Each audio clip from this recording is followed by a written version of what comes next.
adik-adik. Shalom. Bagaimana kabarnya? Luar biasa.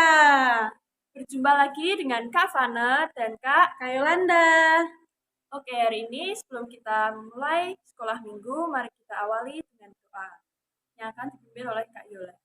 Oke, adik-adik, sebelumnya kita mulai ke sekolah minggu, kita menyiapkan hati kita mau berdoa, lipat tangan dan juga tutup mata. Mari kita berdoa.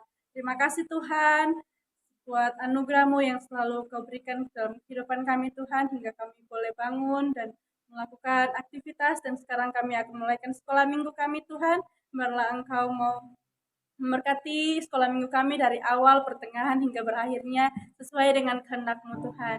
Ini doa kami dalam nama Tuhan Yesus kami sudah berdoa. Amin. Oke adik-adik, sekarang kita akan memuji Tuhan. Kita akan belajar dari kitab perjanjian baru, yaitu kita menaikkan pujian Matius, Markus, Lukas, dan Yohanes, dan seterusnya. Semuanya bernyanyi.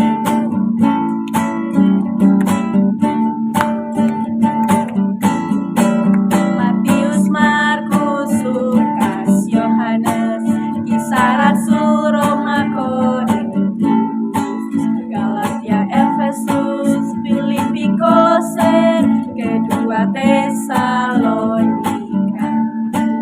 1 dan 2 Timotius, Titus, Filemon, Ibrani, Yakobus, Petrus, ketiga Yohanes, Yudas, dan akhirnya Wahyu. Matius, Markus, Lukas, Yohanes, Kisah Rasul, Roma, Korintus, Galatia, Efesus, Filipi, Kolose, kedua Tesalonika, 1 dan 2 Timotius, Titus, Filemon, Ibrani, Yakobus, Petrus, ketiga Yohanes, Yudas, dan akhirnya Wahyu. Ya adik-adik, sebelum kita mendengarkan firman Tuhan, mari kita nyanyikan Ku Mau Cinta Yesus.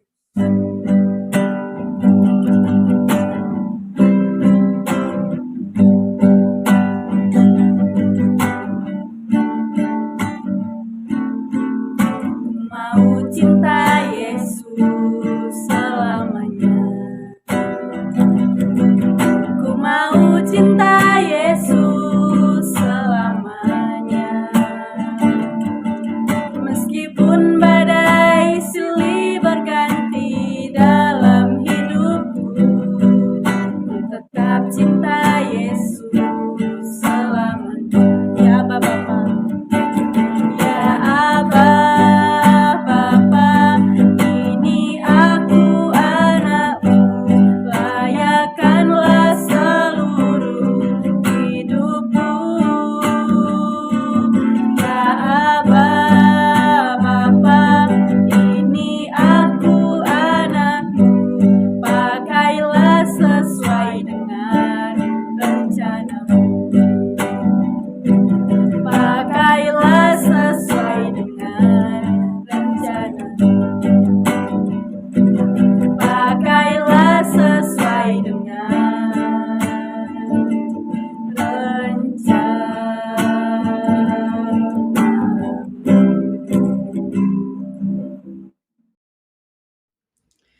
Halo adik-adik semuanya, gimana kabar? Semoga sehat-sehat selalu ya. Kak Esra juga mengharapkan adik-adik semua tetap sehat, menjaga kesehatan, dan tetap semangat ya.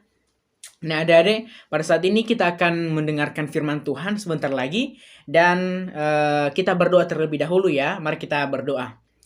Tuhan Yesus, pada saat ini kami akan mendengarkan firman Tuhan. Biarlah Tuhan yang memberkati kami, yang memelihara pikiran dan hati kami, supaya kami dapat mendengarkan firman Tuhan dengan tenang, dan kami bisa mengerti dan juga diberkati oleh firman Tuhan. Terima kasih Tuhan Yesus, Engkau memberkati kami semua. Haleluya. Amin. Nah adik-adik, pada saat ini kita siapkan Alkitab kita ya adik-adik ya, supaya kita juga bisa mengikuti dengan baik nanti. Selain buku Alkitab yang kita siapkan, juga kita siapkan buku dan pulpen. Kita nanti tulis-tulis apa yang kita tangkap ya adik-adik ya.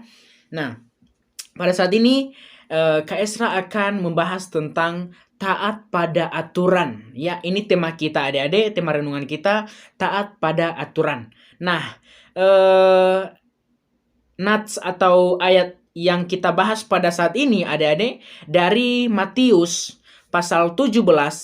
Matius 17 ayat 24 sampai 27 adik-adik ya.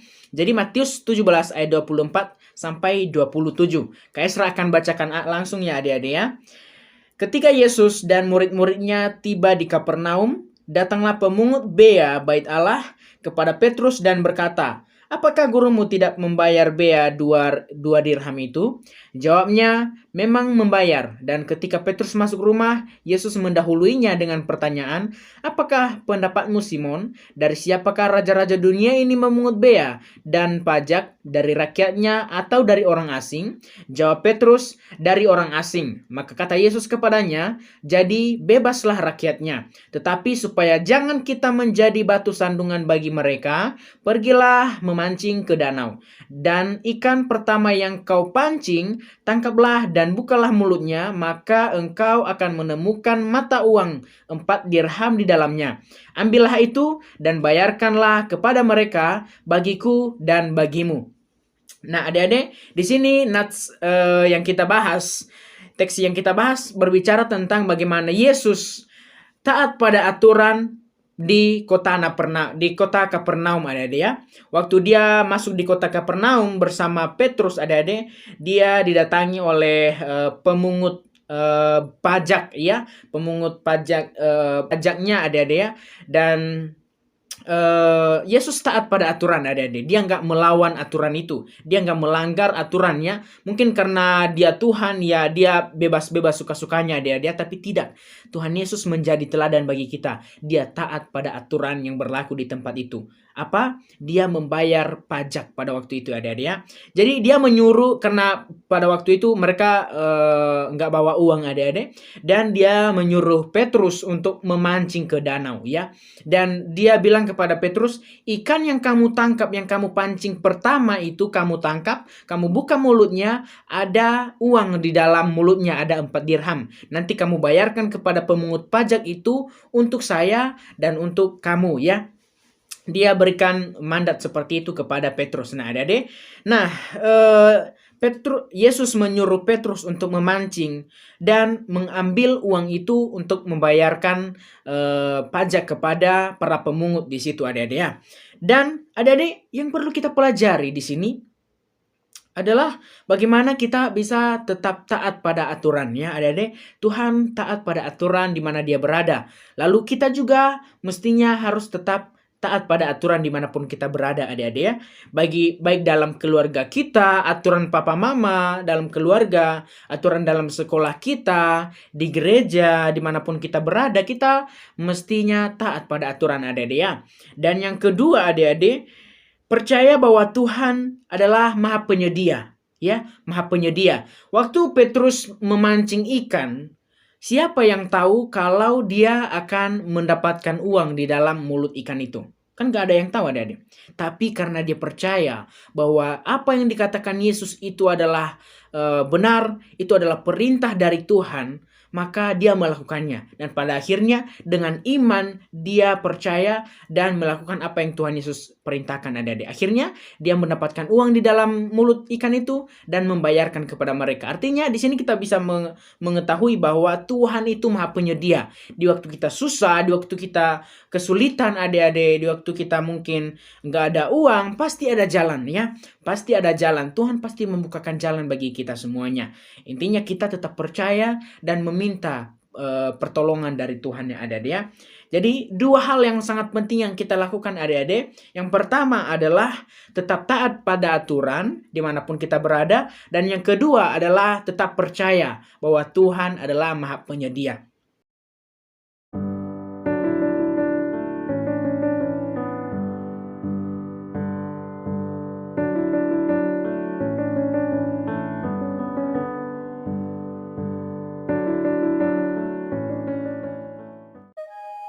Yesus membayar bea untuk bait Allah.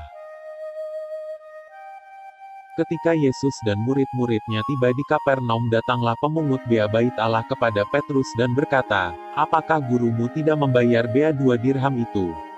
Jawabnya, "Memang membayar." Dan ketika Petrus masuk rumah, Yesus mendahuluinya dengan pertanyaan, "Apakah pendapatmu, Simon? Dari siapakah raja-raja dunia ini memungut bea dan pajak? Dari rakyatnya atau dari orang asing?" Jawab Petrus, "Dari orang asing." Maka kata Yesus kepadanya, "Jadi bebaslah rakyatnya. Tetapi supaya jangan kita menjadi batu sandungan bagi mereka, pergilah memancing ke danau. Dan ikan pertama yang kau pancing, tangkaplah dan bukalah mulutnya, maka engkau akan menemukan mata uang 4 dirham di dalamnya. Ambillah itu dan bayarkanlah kepada mereka, bagiku dan bagimu juga."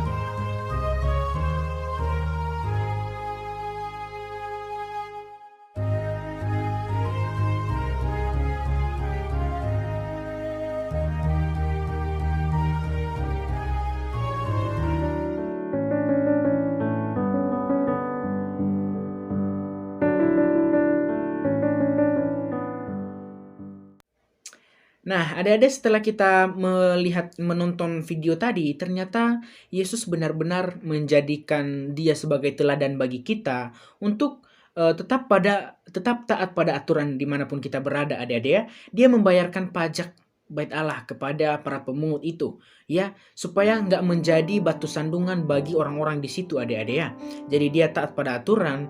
Dan yang kedua, Petrus dengan iman, dia percaya bahwa Tuhan Maha Penyedia.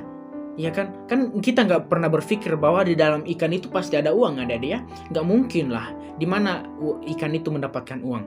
Tapi karena ini perintah dari Tuhan Yesus, Petrus percaya bahwa itu pasti benar-benar terjadi.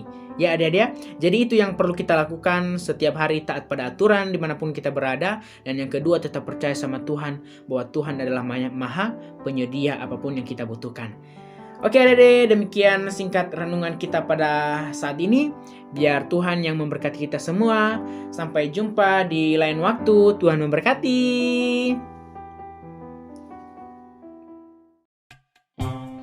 Halo adik-adik semuanya, gimana kabarnya? Luar biasa ya. Adik-adik tadi telah mendengarkan firman Tuhan tentang menangkap ikan. Sekarang kita akan membuat aktivitas juga tentang ikan. Ikan kita mau buat ikan ini ada di dalam akuarium. Nah, adik-adik nanti ini kita mau gunting sesuai pola ini. Kakak sudah bagikan kepada adik-adik semua. Ada ikannya, ini ikannya warna-warni ya. Dan juga ada minyak untuk di bawah sini. Di bawah sini ya. Nah, adik-adik yang perlu kita alat-alat yang kita pakai adalah gunting dan juga lem. Nah, sekarang kita mulai buat gunting pola dulu ya adik-adik. Sudah digunting. Sekarang yang ini kita mau gunting. Ini kan ada garis-garisnya, ini digunting, ini terus di bagian sini juga digunting. Nah ini sudah saya gunting. Sekarang kita mau lem ke sini di bawah sini. Ini sudah kita lem. Sekarang kita mau lipat kayak ini. Gulung-gulung ini terusnya juga kayak gitu ya. Nah ini sudah jadi.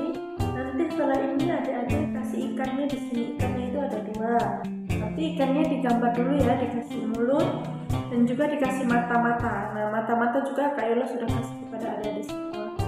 Mari kita pasang ya ikannya, dan juga kita mau kasih gambar mulut. Nah seperti ini ada mulutnya, ini ada matanya juga. Nah setelah itu kita mau tempel di sini. Nah selanjutnya ini juga kita mau buat sama seperti yang ini, gambar mulutnya sama kita kasih matanya. Nah ini sudah jadi ya adik-adik. Nanti adik-adik bisa buat kayak gini lagi, tentunya lebih bagus dari Kak Yola. Oke adik-adik, aktivitas kita sampai di sini. Sampai jumpa minggu depan. Bye bye, Tuhan Yesus memberkati.